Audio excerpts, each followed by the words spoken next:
Hello and welcome through the Stretford lens. Let's get on with the video.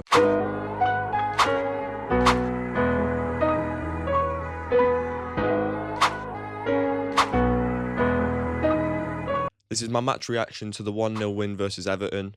Very interesting game, so let's break it down in a bit more detail. Now, in my preview for this game, I did say that Everton have got a lot of threats that we've got to be wary of. Iliman Ndiaye, Dewsbury Hall. But I also think that that's where it stops. Aerially, you got Tieno Barry or Beto. In the reverse fixture, Tieno Barry was winning every header, and then they were winning every single second ball. And we saw a little bit of that in this game as well, but we managed it a lot better. And I also think it was a mix of us figuring Everton out, and I also think it was a mix of Everton not being great. Because the past times that I've seen Everton at the Hill Dickinson, it's been a very, very similar performance to this. The fact that David Moyes' teams are always going to be defensively solid, but I don't think they have enough, they don't commit enough going forward to really create anything of substance, which is why they had so many corners. So every single cross that they put in was just cleared by us, corner, and then they would create a Royal Rumble, as many people have compared it to, in the box, which was definitely their best chance of scoring. They didn't really put us under any big amount of pressure during any of the game, really. And I do not think we were brilliant. I think that was a very similar level to the West Ham game. Very, very, very similar. West Ham are a better side than Everton right now. If they played each other right now, I would back West Ham to beat Everton. And what I've learned this season is you can tell in the first, I'd say 10 minutes, whether we're up for this game or not. Whether we're passing slowly and everyone doesn't look fully switched on. Looks like everyone's trying to be nonchalant. And it looks like the opposition are working harder than us. And it looks like they want it more than us. And there was definitely a bit of that in this game.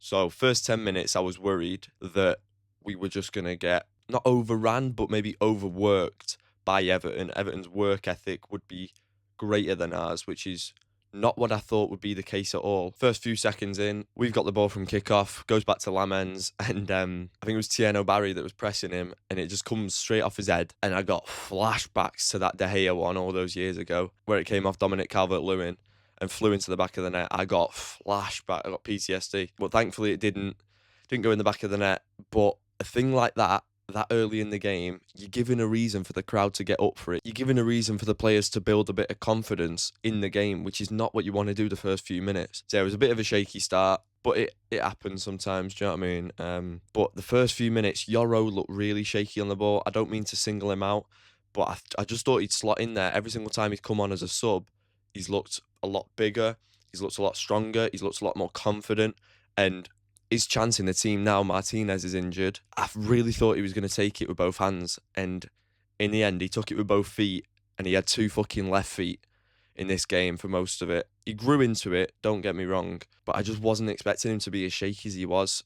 I do still believe in him. But yeah, that wasn't great to see. And I was watching it a bit like, okay, all right. I have to monitor that because I really thought he was just going to slot in, no problems. First real chance in the game was about the 4th minute, I think it was. Bruno's got the ball on the wing. You've got Dallo, Cunha and Brian Mbermo. And behind them, you've got Ahmad and Kobbie Mainoo making the further runs behind. Bruno's ball into Cunha. Cunha does that thing that Rashford used to do a lot. I think it might just be a trait of a number 10 at Man United, where they just run into a corridor where there's about 3 Everton players, and then they lose the ball. I'm not having a go at him. I do really like Cunha. But his awareness when he is dribbling sometimes is really poor. He just keeps going down avenues where it's like, you're not going to get out of there. You're not Lionel Messi. Do you know what I mean? Either way, he does that a little bit, but he does keep the ball this time. Ball into Bruno. Bruno's left-footed cross. Decent little cross. And Burmo, really nice cross back in. But Dallo does try to go with his right foot. Completely misses it, which looks a bit weird, really, because you're a fucking professional footballer. You shouldn't really be doing that. But it happens, you know what I mean? Then it falls to Cunha, and in front of Cunha, there's 3 Everton players blocking that goal, and Jordan Pickford. And forget about the Everton players, because Ahmad blocks it. Cunha hits it straight at Ahmad. Ahmad blocks it, comes off Eric Boonen, I think it is. Falls to Ahmad. Pickford's there with Tarkowski on the line. Pickford saves it a bit fumbly, but it's a really good save, to be fair to him. And Tarkowski clears it off the line. If only it just had a bit more pace on it, It was a very good save from Pickford, which allowed Tarkowski to clear it off the line. But it was a very frantic start to the game, but that didn't really continue throughout all of it. The start to the game didn't match the rest of the game. It sort of just died a little bit. Very similar to the West Ham game in the sense that people know that we've got an attacking threat now, so their first thing in their mind is to be defensively sound. So they get every single player back behind the ball.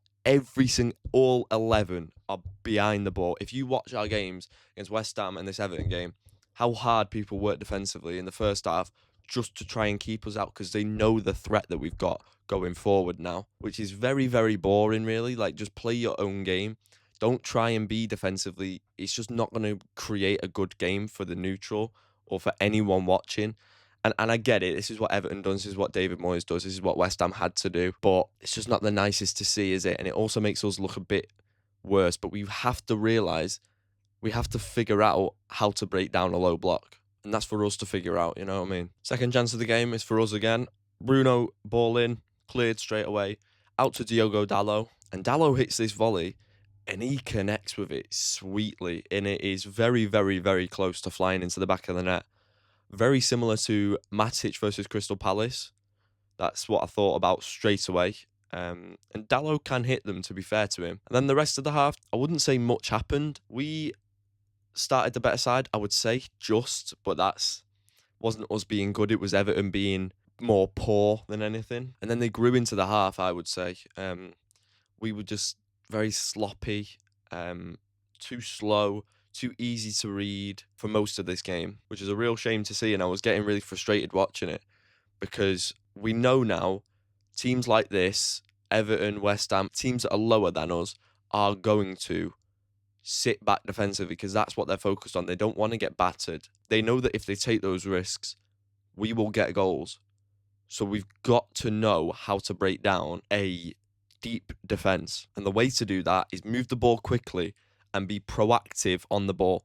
Constantly offer yourself to your teammates. And I don't think we did that enough. Into the second half now, I was a bit surprised that there was no subs from us, really. SESKO coming on, but obviously made sense in the end, do you know what I mean? I get why he didn't want to do it straight away, but as soon as we came out for that second half, Everton were the team that were trying to attack, and I think that was a bit of a wake-up sign to Carrick to go, right, SESKO, get yourself on, jump on the pitch, jump over the stadium to get yourself on. They created a few nearly chances at the start of the second half. One of them coming from Iliman Ndiaye, running down the wing, beating Casemiro. Good ball into the box to Dewsbury Hall, who is definitely their creative spark. If you shut down Dewsbury Hall, you shut down Everton.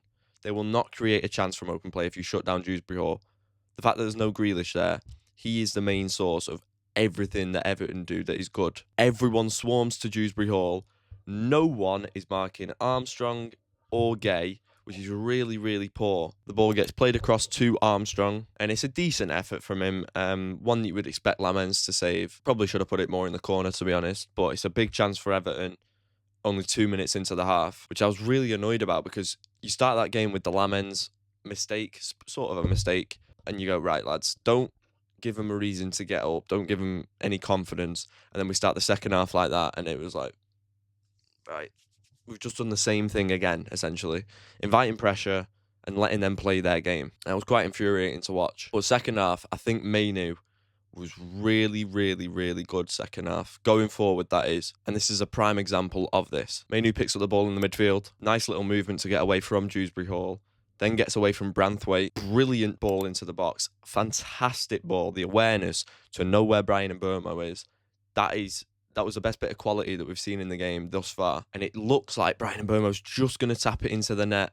Tarkowski's just missed it, but he just gets a touch on it, but it goes in the air, and it becomes a bit of a tight angle for Bryan Mbeumo. He's got to go laces, he's got to get over it, and he skies it. Big, big chance for Man United there, created from Kobbie Mainoo. Everyone knows Mainoo going forward is unreal, and we saw it against West Ham. He created that goal. I know it got disallowed, but the ball to Casemiro, his crossing is fantastic. His passing range is fantastic. The chances that we are creating in these games against the low blocks are coming from Mainoo, Fernandes, and Cunha, really. I would say they're the main ones. Onto the 70th minute now. Everton are still trying to get that goal. We're still trying to defend. I'm still watching it like frustrated. We weren't doing enough for my liking. It was extremely, extremely similar to that West Ham game, and it screamed of we've not learned our lesson here. We've not learned how to break down a low block.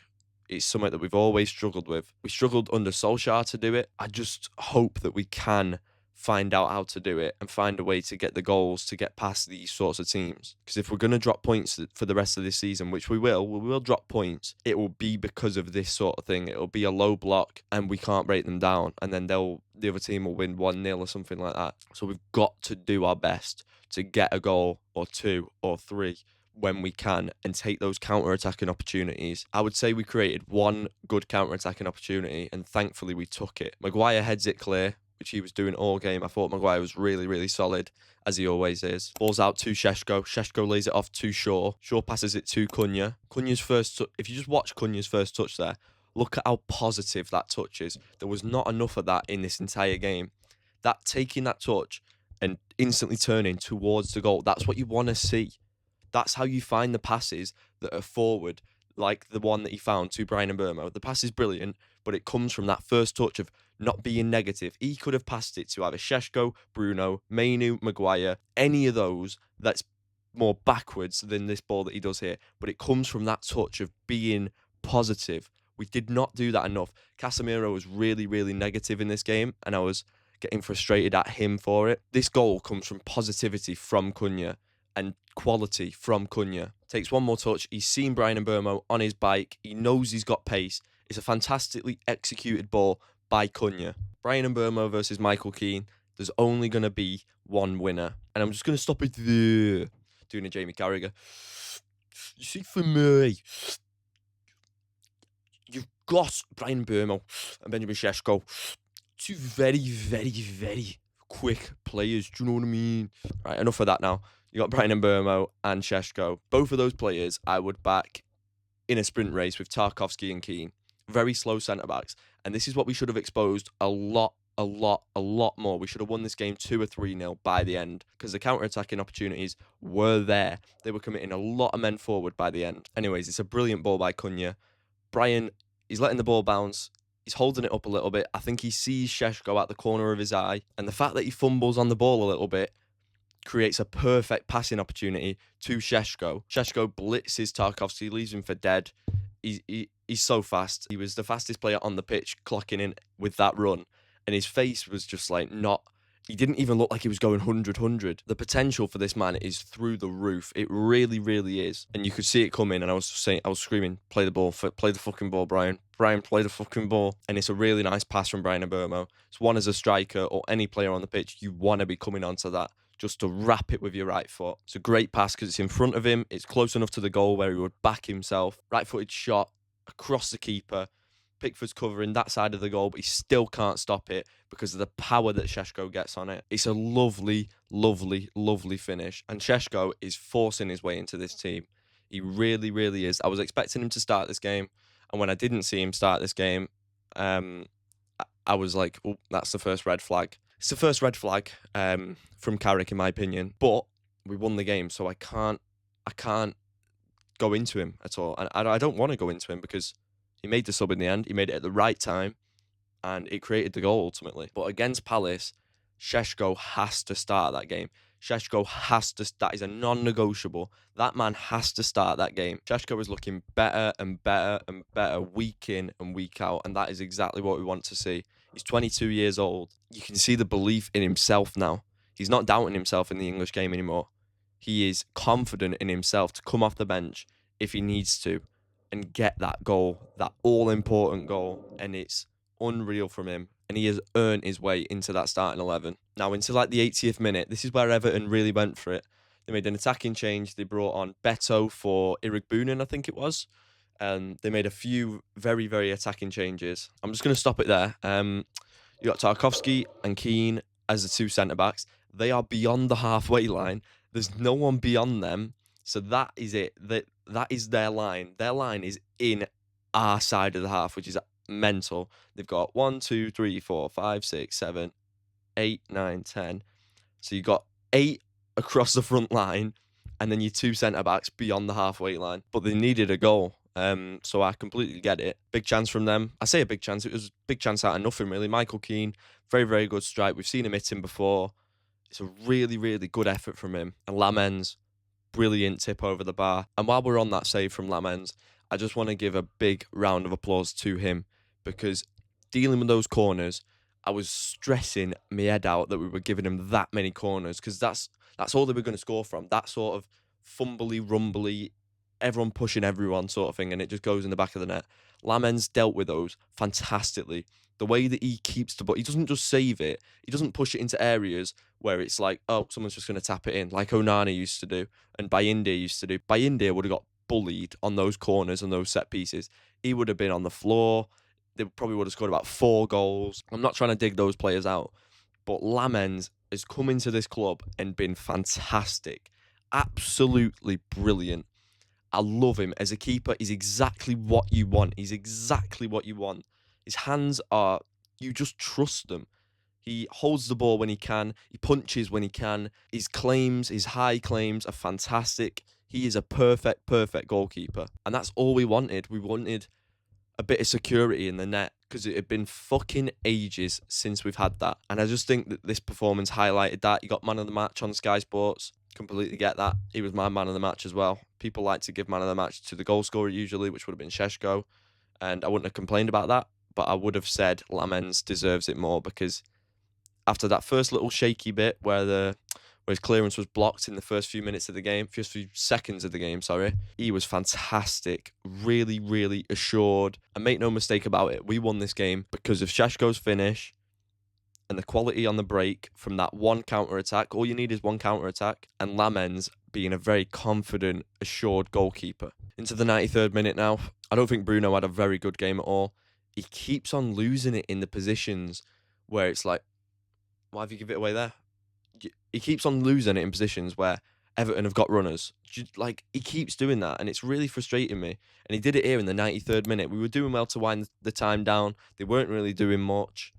And then Bruno just gives it away in the midfield, getting muscled off it. And I was like, what are you doing? What are you doing? Why are you trying to give him another opportunity? They're on the break. But to be fair to Bruno, very, very good recovery challenge. He does get the ball from underneath Dewsbury Hall. Jeez, rhymes. He wins the ball. It's a really nice challenge. The referee plays on.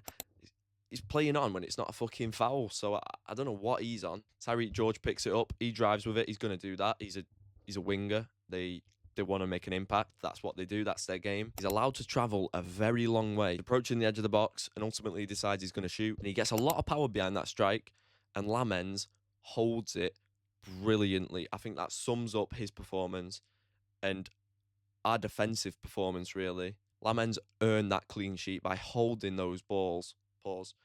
By holding balls like... Right. Lamens earned that clean sheet by saving those shots and being able to hold the ball. There we go. By being able to hold the ball and not giving them a sniff to get on a rebound or any sort of chance from that shot. If they have a shot, you know Lamens is just, yep. Do you know what? We trust him as a goalkeeper. He has instilled that trust in us over a couple months period. This has been one of his best performances in a United shirt, and I really do think he deserves that Player of the Match award. Takeaways from this game: Carrick, you've got to start SESKO next game. He's forcing himself into the team, which I suppose you want him to do, because it means that if your goal scorer is forcing himself into the team, you're scoring goals, or at least one goal. Lamens, fantastic signing. Everyone was very apprehensive when we signed Lamens instead of Martinez or Donnarumma, but it's proved to be a very, very, very good decision. All the signings this summer look really, really good. Cunha, Brian, SESKO, Lamens, they all are starting to hit the ground. But yeah, takeaways from this game: SESKO's getting better and better. Lamens is brilliant, and we're still unbeaten in 2026. So I can't have too many complaints. I can complain about the performances and critique it from that area, because I was frustrated watching it, but ultimately we got the win. Win against Everton is not easy. They're not an easy team to play against. They made it very difficult. They know exactly what they're doing. David Moyes knows exactly what he was doing last night. He wanted them to be defensively very, very solid, And they did do that for the most part, but we had one counter-attacking opportunity, we took it, and we win 1-0. And we're into that top 4, 3 points behind Villa now, I think it is. 3 points ahead of Chelsea and Liverpool, which is very, very nice. We need Villa to lose, but they're fucking playing Wolves next, so that's not fucking happening, is it? I would love it if it was, but ultimately we've just got to focus on ourselves. If we keep winning and getting good results and good performances, I'm very, very confident that we can get top 4 this season. We can't focus too much on what other people are doing. Focus on ourselves. Keep getting wins. Keep getting good results, good performances, and just keep going. Big game against Crystal Palace on Sunday, I think it is. I think it's Sunday. Big game against Crystal Palace at Old Trafford. Just gotta keep going. Start SESKO for that game and look alive, because Palace are, as much as they're a depleted side, still got very, very good players, and we've got to be wary of that. Thank you very much for watching. That's another win on the board. Unbeaten in 2026. Get in there. Come on, United. Bosh. Take care, Reds. See you next time. I step off the train, I'm walking down your street again.